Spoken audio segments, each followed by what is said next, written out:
Hi అండి. మనకు తెలంగాణ నిర్వహించే డిప్యూటీ ఎడ్యుకేషన్ ఆఫీసర్ సిలబస్ అండి ఇది. మీకు అందరికీ తెలిసిందే. అయితే చాలామందికి ఇంగ్లీష్లోనే ఉంటుంది సిలబస్ పేపరు, తెలుగులో ఉండట్లేదు కదా అని కదా సమస్య.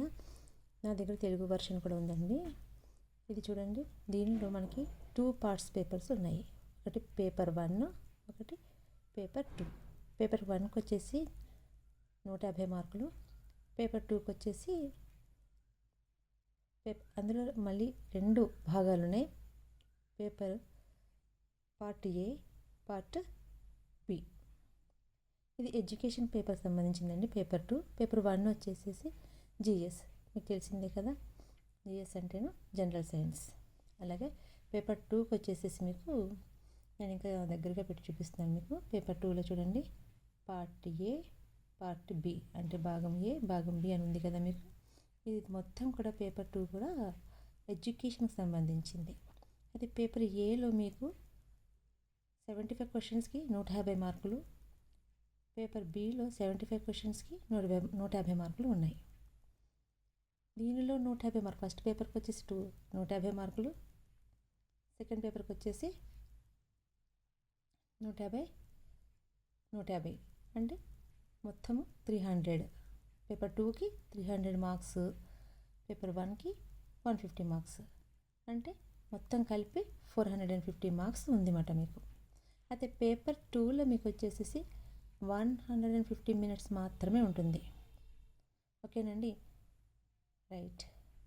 క్వశ్చన్స్ మాత్రం 150.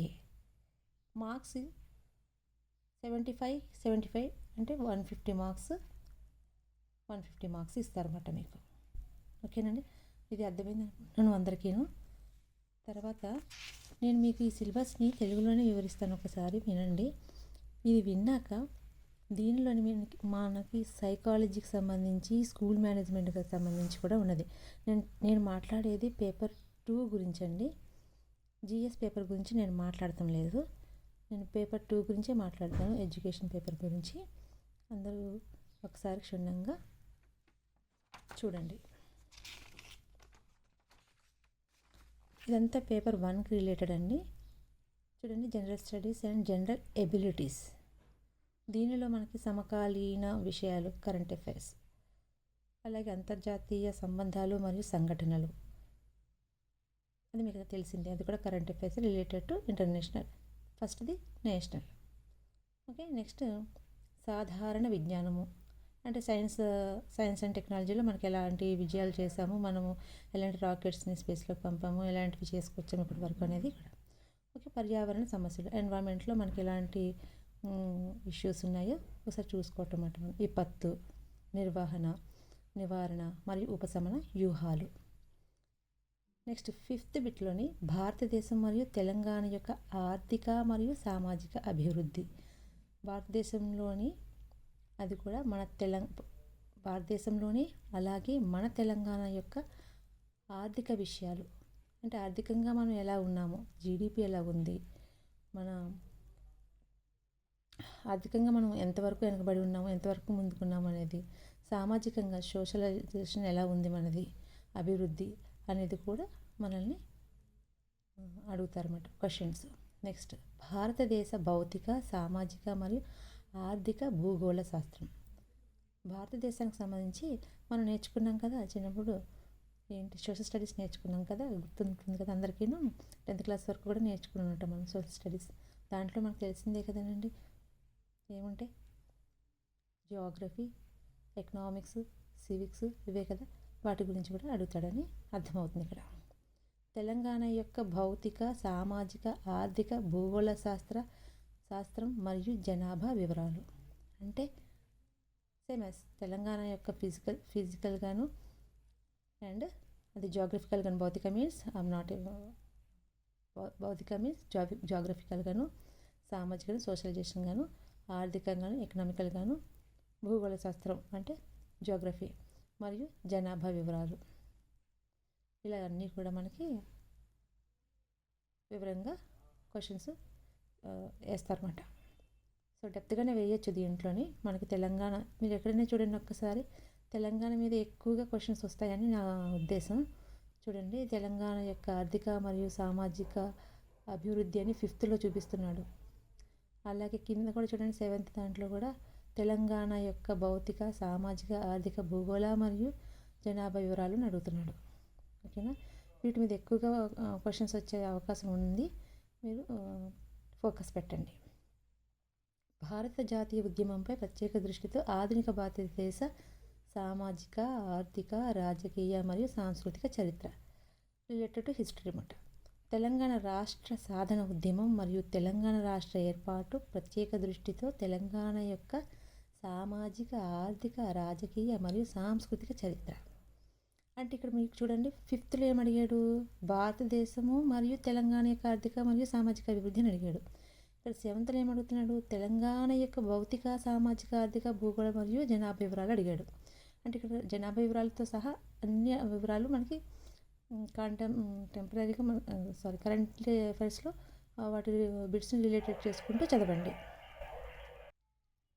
అలాగే ఇప్పుడు కంప్లీట్గా మనకి ఇక్కడ ఏమడుగుతున్నాడంటే, తెలంగాణ రాష్ట్ర సాధనలో జరిగిన ఉద్యమం ఎలాంటిది, మళ్ళీ తెలంగాణ రాష్ట్ర ఏర్పాటుపై ప్రత్యేక దృష్టితో తెలంగాణ యొక్క ప్రత్యేకంగా ఏర్పాటు చేసుకోవడానికి మనకు తలెత్తిన సామాజిక, ఆర్థిక మరియు రాజకీయ సమస్యలు కానీ దాని చరిత్ర కానీ మొత్తం కూడా అడుగుతున్నాడు. అంటే తెలంగాణని వదిలిపెట్టడండి, తెలంగాణ గురించే మొత్తం మనం డేటా ఫస్ట్ మన హ్యాండ్లో ఉండాలి.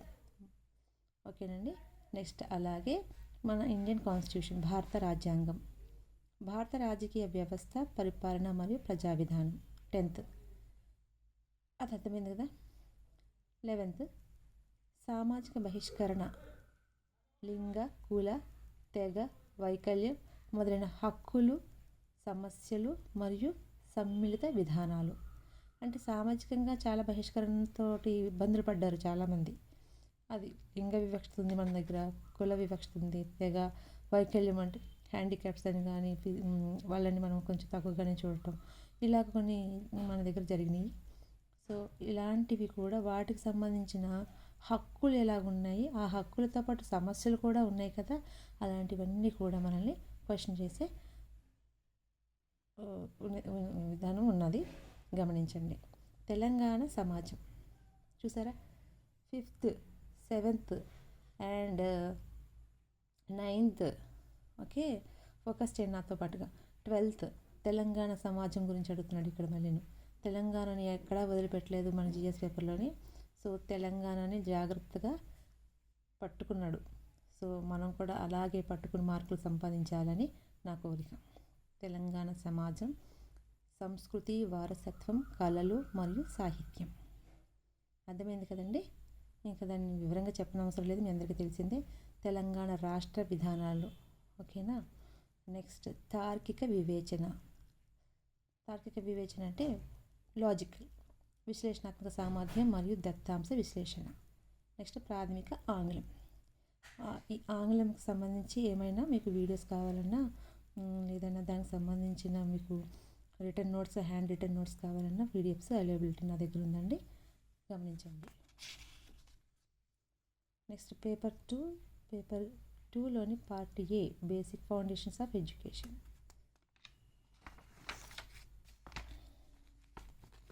చెప్పాను కదండి, పేపర్ 2లో 2 పార్ట్స్ ఉన్నాయి, part A, part B. Okay, ఇది నా దగ్గర తెలుగు వర్షన్ పేపర్ నేను తీసుకొచ్చుకున్నానండి. మీకు ఎవరికైనా ఇంగ్లీష్లో కూడా కావాలంటే దాన్ని కూడా నేను ఎక్స్ప్లెయిన్ చేస్తాను నెక్స్ట్ వీడియోలోని. ఎవరికైనా ఇంగ్లీష్లో కావాలంటే కామెంట్ చేయండి. వీటి పీడిఎఫ్స్ కూడా నా దగ్గర అవైలబిలిటీ ఉంది. ఓకేనండి. ఇప్పుడు చూద్దామా. ఫస్ట్ వన్ ఏముంది, ఫస్ట్ సెక్షన్లో ఏమి ఇచ్చాడు మనకి, విద్య మరియు భారత రాజ్యాంగం. భారత రాజ్యాంగంలో విద్య ఎలాగా అంటే ఉన్నాయి, విద్యకు సంబంధించి ఎటువంటివి మన రాజ్యాంగంలో మాట్లాడారు, దానికి సంబంధించి మనం ప్రశ్నలు ప్రిపేర్ అవ్వాల్సి ఉంటుంది. 1 పీఠిక మరియు దాని విద్యాతత్వం, స్వేచ్ఛ, ప్రజాస్వామ్యం మరియు విద్యా హక్కు. ఆర్టీఈ చట్టము స్వతంత్ర భారతదేశంలో జాతీయ మరియు రాష్ట్ర విద్యా విధానాలు, వివిధ విద్యా కమిషన్లు మరియు కమిటీలు, సిఫార్సులు మరియు జాతీయ పాఠ్య ప్రణాళిక చట్టాలు. ఎన్సిఎఫ్ జాతీయ పాఠ్య ప్రణాళిక చట్టాలు అంటే ఎన్సిఎఫ్. అలాగే ఎన్ఈపి 2020 కూడా వచ్చింది కదా మనకి, దాని మీద కూడా ఫోకస్ చేసుకోవాలి బాగా. ఎన్ఈపి 2020 మనం బాగా ప్రిపేర్ అయితే 30 మార్క్స్ మన చేతిలో ఉన్నట్టేనండి. ఎందుకంటారా, దాని మీద ఎక్కువగా క్వశ్చన్స్ వేసే అవకాశం ఉంది. ఎందుకంటే విద్యా విధానంలో చాలా మార్పులు తీసుకొచ్చారు కాబట్టి దాంట్లో మనకి మీకు క్లియర్గా కనిపిస్తుందా, బ్లర్గా కనిపిస్తుందా? ఓకే, ఇప్పుడు క్లియర్గా కనిపిస్తుంది అనుకుంటున్నాను నేను. రైట్. సెకండ్ది, ప్రాచీన భారతీయ జ్ఞాన వ్యవస్థలో విద్య, వలస మరియు వలసానంతర భారతదేశంలో విద్య. అంటే ప్రాచీన భారతదేశంలో మనకి ఇండిపెండెన్స్ రాకముందు విద్య ఎలాగుంది, తర్వాత మన పరిపాలన వచ్చాక, మనకు భారతదేశం స్వాతంత్రం వచ్చాక విద్య ఎలాగున్నది, అదొకటి సెకండ్ దాంట్లో. నెక్స్ట్ వేదాంతం బౌద్ధ, జైనం, ఇస్లాం మరియు క్రైస్తవ మతాల విద్యాపరమైన ప్రభావాలు. ఇవన్నీ కూడా ఎలాంటి ప్రభావాలు చూపించాయి అనేది మనం నేర్చుకుని ఉండాల్సి ఉంటుంది.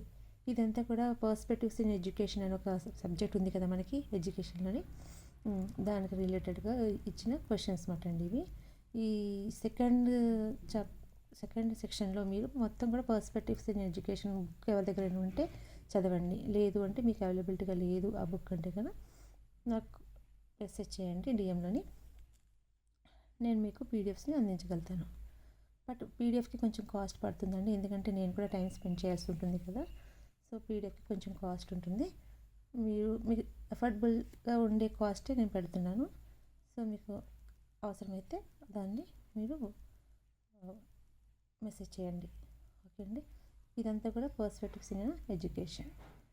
స్టార్టింగ్లో భారత రాజ్యాంగం అనేది, భారత రాజ్యాంగంకి సంబంధించి మనకి ఎటువంటివి కమిషన్లు, కమిటీలు, సిఫార్సులు, దీంట్లో కూడా చూడండి కమిటీలు, కమిషన్లు, సిఫార్సులు మరియు కొంచెం కూడా మనకి పర్స్పెక్టివ్స్ ఎడ్యుకేషన్కి రిలేటెడ్గానే ఉంటాయి దీంట్లో కూడా. ఈ రెండింటికి కూడా మీ పర్స్పెక్టివ్స్ ఎడ్యుకేషన్ మీద మీరు డిపెండ్ అవ్వచ్చు. వీడియోలు ఎంత అయిపోద్దేమోనండి, నేను కొంచెం ఇక 4 బిట్స్ ఎన్ని బిట్స్ వరకు ఉన్నదో చూద్దాము, ఎన్ని సెక్షన్స్. ఓకే, 6 బిట్స్ 7 బిట్స్ వరకు ఉందండి.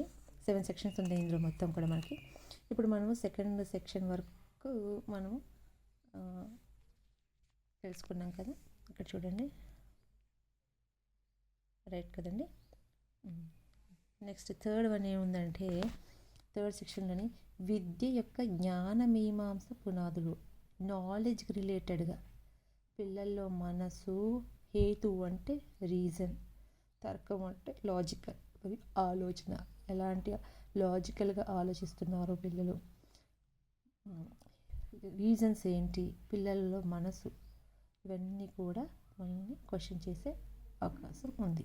అలాగే మతపరమైన జ్ఞానం ఎలాగుంది, దానికి సంబంధించిన అనుభవం ఎలాగుంది, ఐరోపాలో పునరుజ్జీవనం మరియు జ్ఞానోదయం కాలంలో మేధోపరమైన అభివృద్ధి మరియు విద్యలో యూరో కేంద్రీయ వలసవాద ఆలోచన నమూనాలపై విమర్శ. ఇలాగా దీన్ని ఎవరికైనా కావాలంటే దీనిపైన వీడియో చేసుకుందామండి మనం కూడా తప్పకుండా. నా ప్రయత్నం ఏంటంటే ఎంతో కొంత నా ద్వారా నాలెడ్జ్ కొంచెం ఎవరికైనా అందుతుందనే ఉద్దేశంతో ఈ వీడియో చేస్తున్నానండి.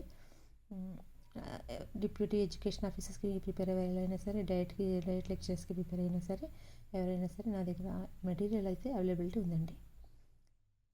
Next, Swami Vivekananda, MK Gandhi, Rabindranath Tagore, Shri Aurobindo, Jiddu Krishnamurti, Jyotirao Phule, doctor BR Singh గారి విద్యాతత్వాలు, అంబేద్కర్, జాన్ డ్యూయి మరియు పాలో ఫ్రే విద్య మరియు ఇంతవరకు మీరు నేర్చుకోవాల్సినవి ఏంటంటే, మనకి ఎడ్యుకేషన్ మీద చాలా కృషి చేసిన వాళ్ళు ఉన్నారండి. అలాగే ఎడ్యుకేషన్ మీద మనకి విమర్శలు చేస్తూ ఉన్నారు, కొంతమంది కొన్ని ప్రిన్సిపల్స్ని ఫాలో అవుతూ మనకి ఎడ్యుకేషన్ మీద చేంజెస్ తీసుకొచ్చిన వాళ్ళు కూడా ఉన్నారు. అలాగే వాళ్ళ గురించి మనల్ని చదువుకోవాలి తప్పకుండా. ఓకేనండి. స్వామి వివేకానంద తెలుసు కదా మీకు, ఎంకే గాంధీ, రవీంద్రనాథ్ ఠాగూర్, వీళ్ళందరూ తెలియని వాళ్ళు ఎవరు కాదండి మనకి, మనం చదువుతూనే వచ్చాము. కాకపోతే వీళ్ళ గురించి మనం డెప్త్గా కొంచెం చదువుకుంటే, వాళ్ళు మెయిన్ ఫోకస్ మీరు ఏం చేయాలంటే ఎడ్యుకేషన్కి రిలేటెడ్గా ఏం చేశారు అనేది అండర్లైన్ చేసుకోండి, వాటినే పాయింట్స్గా తీయండి. ఓకేనండి. Okay, right. విద్య మరియు విలువలు విద్య యొక్క నైతిక, ధార్మిక మరియు ఆధ్యాత్మిక పునాదులు. విద్యలో కళ, సంగీతం మరియు సౌందర్య శాస్త్రం ఉదార విద్య. సౌందర్య శాస్త్రం అంటే మనకి ఎస్థెటిక్ సెన్స్ గురించి మనం చదువుకున్నాం కదా, అలాగే నైతిక అండ్ మోరల్, అలాగే ఆధ్యాత్మికంగా విద్యలో ఎలాంటివి జరిగినాయి, విలువలు తెలుసు కదా మనం చదువుకున్నాం. ఇది కూడా మొత్తం కూడా ఇట్స్ రిలేటెడ్ టు, నాకు ఏమనిపిస్తుంది అంటే పర్స్పెక్టివ్స్ ఇన్ ఎడ్యుకేషన్ బుక్ని కొంచెం డెప్త్గా చదివామంటే మనము ఈ థర్డ్ సెక్షన్ కూడా మనం చేసే కేపబిలిటీ వస్తుంది. నెక్స్ట్ 4th బిట్ ఏముంది, సంస్కృతి, సాంఘీకరణ, ఆధునికత మరియు విద్య. సమానత్వం, న్యాయం, వైవిధ్యం, బహుళత్వం, సమ్మిళితం, పౌర విద్య. సరళీకరణ, సామాజిక మార్పు మరియు విద్య, విద్యావకాశాలు, సామాజిక న్యాయం మరియు విద్య. సమాజంలోని వెనుకబడిన మరియు బలహీన వర్గాలకు విద్య. ప్రభుత్వ విద్య, సమకాలీన భారతదేశంలో అభ్యసన సంక్షోభాలు, విద్యలో ప్రైవేటీకరణ, విద్యలో ప్రభుత్వ విధానం, ఉపాధ్యాయ స్వయం ప్రతిపత్తి, జవాబుదారీతనం మరియు బాధ్యత. సుస్థిర అభివృద్ధి మరియు పర్యావరణ విద్య, విద్య అర్థశాస్త్రం మరియు విద్య ఆర్థిక శాస్త్రంలో ప్రాథమిక అంశాలు. ఓకే అండి, దీంట్లో మీకు ఏమి అర్థమైందో మీకు అర్థమైంది ఎంత అనేది నాకు తెలియదు, కాబట్టి మీరు కామెంట్ చేయండి ఈ సెక్షన్కి సంబంధించి. సంస్కృతి, సాంఘీకరణ, ఆధునికత మరియు విద్య అంటే కల్చర్ ఎలాగుంది, మన సోషలైజేషన్ ఎలాగుంది, ఇన్నోవేటివ్గా ఏమన్నా మనం చేంజెస్ తీసుకొచ్చామా విద్యలోని, ఈక్వాలిటీ, లా ఇలాగ డిఫరెంట్గా మనం ఏమేమైతే చేంజెస్ తీసుకొచ్చామనేది ఈ టాపిక్ డిస్కస్ చేస్తుందండి. అయితే దీంట్లోనే విద్యా అవకాశాలు, సామాజిక న్యాయం మరియు విద్య. సమాజంలోని వెనుకబడిన మరియు బలహీన వర్గాలకు విద్య. సమాజంలో వెనుకబడిన వాళ్ళకి విద్య లేదండి ఒకప్పుడు, ఓకేనండి. అలాంటి బలహీన వర్గాలకు విద్య ఇప్పుడు అందుతుందా లేదా? అందుతుంది. ప్రభుత్వ విద్య, గవర్నమెంట్ ఎడ్యుకేషన్ ఎలా ఉంది? సమకాలీన భారతదేశంలో అభ్యసన సంక్షోభాలు. ఇప్పుడున్న భారతదేశంలో ఎలాంటి సంక్షోభాలు ఉన్నాయి, అది కూడా విద్యకు రిలేటెడే. విద్యలో ప్రైవేటీకరణ జరిగింది, ఎలా జరిగింది, ఎందుకు జరిగింది, ఇవన్నీ కూడా. విద్యలో ప్రభుత్వ విధానం, ఉపాధ్యాయ స్వయం ప్రతిపత్తి, జవాబుదారీతనము, అకౌంటబిలిటీ అంటాం కదండి మనం, మరియు బాధ్యత. సుస్థిర అభివృద్ధి మరియు పర్యావరణ విద్య. సుస్థిర తెలుసు కదండి, సస్టైన్ డెవలప్మెంట్ అని మనకి కొన్ని రిలీజ్ చేస్తారు కదా, అలా దాని గురించి చదవాలి. పర్యావరణ విద్య, ఎన్విరాన్మెంటల్ ఎడ్యుకేషన్ గురించి కూడా మనం చదవాలి. విద్య అర్థశాస్త్రం మరియు విద్య ఆర్థిక శాస్త్రంలో ప్రాథమిక అంశాలు. ఆర్థిక శాస్త్రానికి రిలేటెడ్గా విద్యలో అంటే విద్య అర్థశాస్త్రం అంటే విద్యకి అర్థశాస్త్రంలో ఎలాంటి ప్లేస్ ఉంది అంటే, ఫర్ ఎగ్జాంపుల్ ఒక విద్యార్థి మీద పెట్టే కాస్ట్ మనము రేపు ఫ్యూచర్లో ఎలాంటి బెనిఫిట్ ఇస్తుంది అనేది విద్యని అర్థశాస్త్రానికి రిలేట్ చేసి చెప్పారన్నమాట మనకి. అలాగే మనము మన హ్యూమన్ క్యాపిటల్ గురించి మనం ఎలా చదువుకుంటామో అర్థశాస్త్రంలో, అలాగే విద్యను కూడా మనం హ్యూమన్ బీయింగ్ పెడుతుంటుంటే మనకి ఎలాంటి అవకాశాలు వస్తున్నాయి, ఎంతవరకు ప్రయోజనం అవుతుంది అనేది మనకి దీనిలో చర్చిస్తారన్నమాట. సో దానికి రిలేటెడ్గా మనం కొంచెం డెప్త్గా చదువుకుందామండి. ఆ టాపిక్ వచ్చినప్పుడు ఖచ్చితంగా నేను మీకు ఎక్స్ప్లెయిన్ చేస్తాను. విద్య ఆర్థిక శాస్త్రంలో ప్రాథమిక అంశాలు, ఓకేనా. నెక్స్ట్ ఇంకొక ఈ 5th bit part B second time చేసుకుందామండి. ఈ సెకండ్ వీడియోలోని ఇంకా రిలీఫ్గా చేసుకుందాం దాన్ని.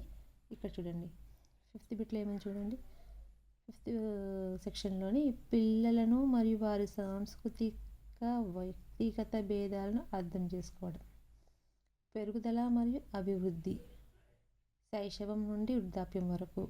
ఇక్కడ చూడండి ఇండివిజువల్ డిఫరెన్సెస్ అని ఇచ్చాడు. వ్యక్తిగత భేదాలను అర్థం చేసుకోవడం, పిల్లలను మరియు వారి సాంస్కృతిక వ్యక్తిగత భేదాలను అర్థం చేసుకోవడం. అంటే సోషలైజేషన్గా పిల్లలు ఎలా ఉన్నారు, ఇండివిజువల్గా పిల్లలు ఎలాంటిగా ఉన్నారు, ఇండివిజువల్ డిఫరెన్సెస్ ఎలా ఉన్నాయి వాళ్ళ మధ్య, వాళ్ళ గ్రోత్ డెవలప్మెంట్, పెరుగుదల అంటే గ్రోత్, వాళ్ళ అభివృద్ధి ఎలా ఉంది. అలాగే శైశవం నుండి వృద్ధాప్యం వరకు, చిన్న పాప నుండి ఇన్ఫాన్సీ అంటాం కదా మనం, అక్కడ నుంచి వృద్ధాప్యం వరకు ఎలా ఉంది. మానవ అభివృద్ధి, మనస్తత్వశాస్త్రం, బాలల అభివృద్ధి, సామాజిక జ్ఞానాత్మక, భాషాశాస్త్ర, భావోద్వేగ, నైతిక, సౌందర్యాత్మక రంగాలు అన్నీ ఇచ్చాడండి. ఇదంతా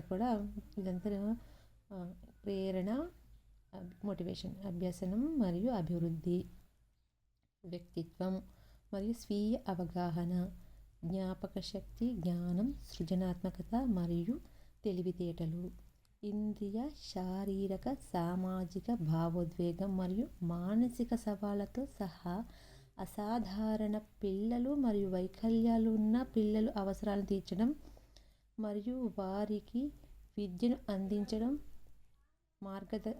అది అంతవరకు కూడా మనం సైకాలజీ, ఇదంతా కూడా సైకాలజీకి రిలేటెడేనండి.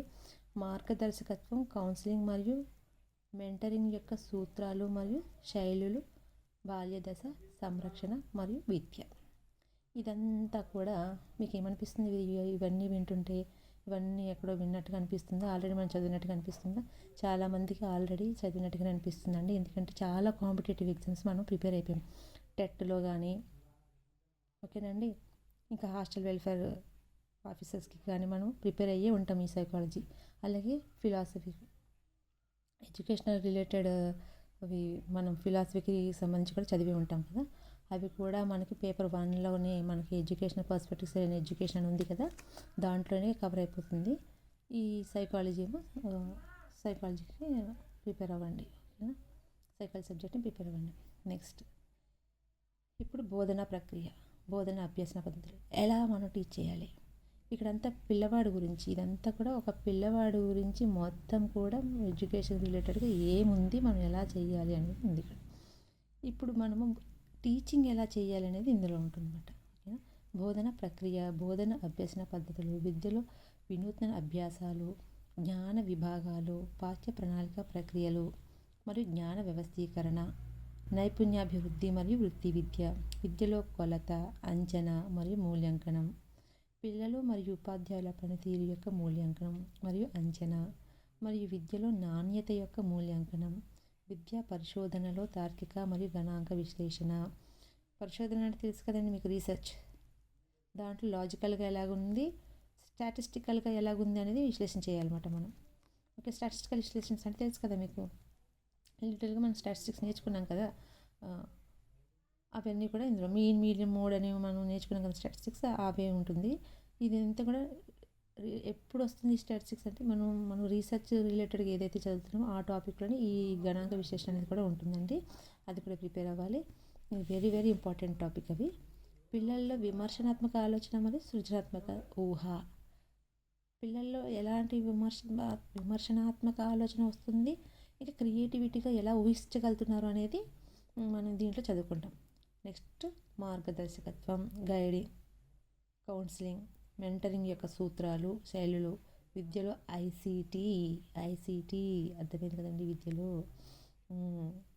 ఏఐ మరియు డిజిటల్ టెక్నాలజీల అనువర్తనం. ఈ ఎడ్యుకేషన్ మనము ఇచ్చేటప్పుడు అంటే పిల్లలకి 5th దాంట్లో ఏముంది, పిల్లవాడిని మనం ఎలా అర్థం చేసుకోవాలి, పిల్లవాడికి సంబంధించిన మొత్తం మనం చదువుకుంటాం. అలాగే 6th దాంట్లో పిల్లవాడు స్కూల్కి వచ్చేసాక వాడికి మనం ఎలా బోధించాలి అనేది దీంట్లో మనం నేర్చుకుంటాం. ఓకేనా? నేర్చుకునేటప్పుడు కూడా వాడికి ఎటువంటి సమస్యలు వస్తున్నాయి, వాడి ఆలోచన విధానం ఎలాగుంది, మనం ఏ విధంగా ఆలోచిస్తున్నాము, దాన్ని అంతా కూడా మనకి 6th బిట్లో పెట్టాడనమాట. మనం ఆలోచించే విధానం ఎలాగుంటుంది, ఏ విధంగా మనం పిల్లవాడిని బోధించాలి, మన ఆలోచనలతోటి మనము పిల్లవాడిని ఏ విధంగా మౌల్డ్ చేయాలి. అలాగే పిల్లవాడికి బాగా అర్థం అవ్వడానికి ఒక పాఠం తీసుకున్నామంటే ఐసీటీ ద్వారా ఎలా మనము ఇప్పుడు వచ్చే నూతన టెక్నాలజీలు ఏవైతే ఉన్నాయో ఆ టెక్నాలజీకి అనుగుణంగా మనం విద్యను బోధిస్తూ వెళ్ళాలి వాళ్ళకి. కాబట్టి ఆ టెక్నాలజీని కూడా ఎలా ఉపయోగించవచ్చు మనం ఎడ్యుకేషన్కి అనేది కూడా దీంట్లో మనకి చూపిస్తున్నాడు. ఇక్కడ చూడండి, ఐసీటీ, ఏఐ మరియు డిజిటల్ టెక్నాలజీని అనువర్తనం. దీనికి సంబంధించిన మనం పూర్తి డేటాను మన దగ్గర పెట్టుకోవాలి. ఐసీటీ ఎక్కడ వదులుతారు కదండి, యూజీసీ నెట్ ఎగ్జామ్ ఒకటి నేను రాశాను, దాంట్లో కూడా అలాగే ఐసీటీ గురించి చాలా అడిగాడు. అలాగే సస్టైనబుల్ డెవలప్మెంట్ గురించి చాలా అడిగాడు. ఎడ్యుకేషన్కి సంబంధించి మొత్తం కూడా ఫిలాసఫికల్గా అడిగాడు. నెక్స్ట్ పర్స్పెక్టివ్స్ ఇన్ ఎడ్యుకేషన్ ఉంది కదా, అవన్నీ కూడా యూజీ నెట్లో ఒకసారి అడిగాడు. ఎప్పుడు వస్తూనే ఉంటాయి. అలాగే హాస్టల్ వెల్ఫేర్స్ కూడా వస్తున్నాయి.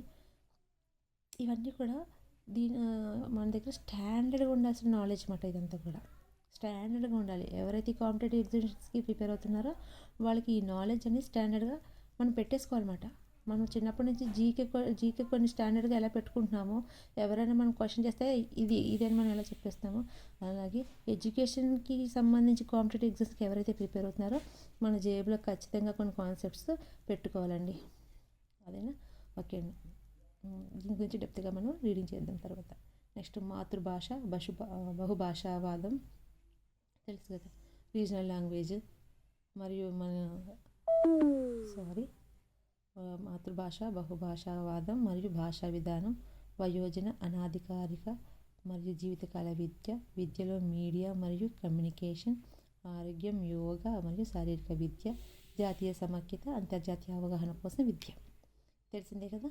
కమ్యూనికేషన్ ఎలా ఉంది విద్యలో, మీడియా మరియు కమ్యూనికేషన్ ఎలాంటి రోల్ ప్లే చేస్తున్నాయి, అందులో ఆరోగ్యం, యోగా మరియు శారీరక విద్యను కూడా ప్రవేశపెట్టారు మన పాఠ్య ప్రణాళికల్లోని. సో మనం కూడా అవన్నీ కూడా నేషనల్ కరికులం ఫ్రేమ్వర్క్లో కూడా మనకు యోగా విద్య గురించి కూడా చర్చించినవి ఉన్నాయి కదా. అలాగే అవన్నీ కూడా మనం చదువుకోవాల్సి ఉంటుంది. ఇంతేనండి. ఇది పేపర్ 2కి రిలేటెడ్. జస్ట్ ఇలా చూపిస్తున్నాను మీకు. నేను మళ్ళీ పేపర్ 2లోని బి పార్ట్ని తర్వాత డిస్కస్ చేద్దాం. ఇప్పుడు వరకు మనం డిస్కస్ చేసింది paper 1 GS, paper 2 education related. Paper 2లోనే 2 సెక్షన్స్ ఉన్నాయి. ఓకేనండి. ఈ 2 సెక్షన్లో ఏ సెక్షన్ మొత్తం మీకు నేను ఎక్స్ప్లెయిన్ చేశాను. ఇప్పుడు వీడియో లెంత్ అయిపోతుంది కాబట్టి బి సెక్షన్ వరకు రిలేటెడ్గా చెప్తున్నాను. సో మీకు బీలో ఏముంటుందంటే మొత్తం ఎడ్యుకేషన్, మీకు మేనేజ్మెంట్ గురించి ఉంటుంది, అడ్మినిస్ట్రేషన్ గురించి, లీడర్షిప్ గురించి కూడా ఉంటుంది. వాటి బుక్స్ కూడా మన దగ్గర అవైలబిలిటీ ఉన్నాయి. సో అయితే ఓల్డ్ బుక్స్ కొంచెం తెలుగు అకాడమీ బుక్స్, కానీ మ్యాటర్ మాత్రం చాలా బాగా ఇచ్చాడండి వాటిలోని. నేను రీడింగ్ చేసి మీకు చెప్తున్నాను. ఇది చూడండి, తెలుగు అకాడమీ విద్యా మనోవిజ్ఞాన ఆధారాలు. సూపర్గా ఉందండి బుక్, మనం చదువుకోవాల్సిందే. అలాగే ఇంకొక బుక్, వీటి పీడిఎఫ్స్ కూడా నా దగ్గర అవైలబిలిటీ ఉంది మీకు.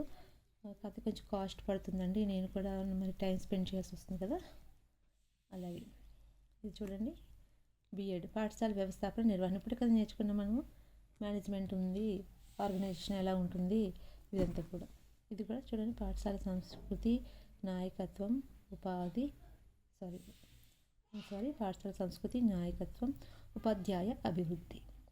ఇందులో కూడా టీచర్ ఎడ్యుకేషన్ గురించి, లీడర్షిప్ గురించి, మన కల్చర్ గురించి కూడా నేర్చుకుంటాము. సో ఇది డిఎల్ఎడ్ 2వ సంవత్సరం తెలుగు అకాడమీ బుక్ అండి. ఇది కొంచెం రీసెంట్ అనుకోండి. అలాగే చూడండి, తెలుగు అకాడమీ బుక్స్ వదలకండి. తెలుగు అకాడమీలో నుంచి మనకు మ్యాథ్స్ క్లాస్ అవుతాయి. అలాగే డాక్టర్ బిఆర్ అంబేద్కర్ బుక్స్ నుంచి కూడా, ఇగ్నో నుంచి కూడా ఉన్నాయి.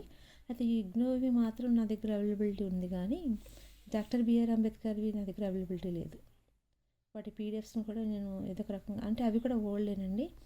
మ్యాక్సిమం మనం ఓల్డ్ బుక్స్ నుంచి చదివిన జస్ట్ లిటిల్ అప్డేట్, అలా అప్డేట్ మనం కూడా ఇప్పుడు కరెంట్ అఫైర్స్ చదువుతూ ఉంటాం కాబట్టి అప్డేట్ అయిపోతూ ఉంటుంది మనకి. కానీ బేసిక్గా నాలెడ్జ్ మొత్తం సేమ్ యాజ్ ఒకటే దాని మీద రిపీట్ అవుతూ ఉంటుంది కాబట్టి ఆ నాలెడ్జ్ని గెయిన్ చేయాలంటే పాత బుక్స్ని ఒకసారి మనం రీడింగ్ చేస్తే కూడా తప్పలేదు. దాంట్లో చాలా ఇన్ఫర్మేషన్ వ్యాస్ట్ ఉంది. సో ఆ ఇన్ఫర్మేషన్ కోసమని మనం చదువుకోవాల్సింది. ఓకేనండి. ఇంతవరకు నేను క్లోజ్ చేస్తున్నాను. మీకు ఎవరికైనా ఏమైనా డౌట్స్ ఉంటే మెసేజ్ చేయండి, కామెంట్ చేయండి, సబ్స్క్రైబ్ చేయండి, షేర్ చేయండి. Thank you.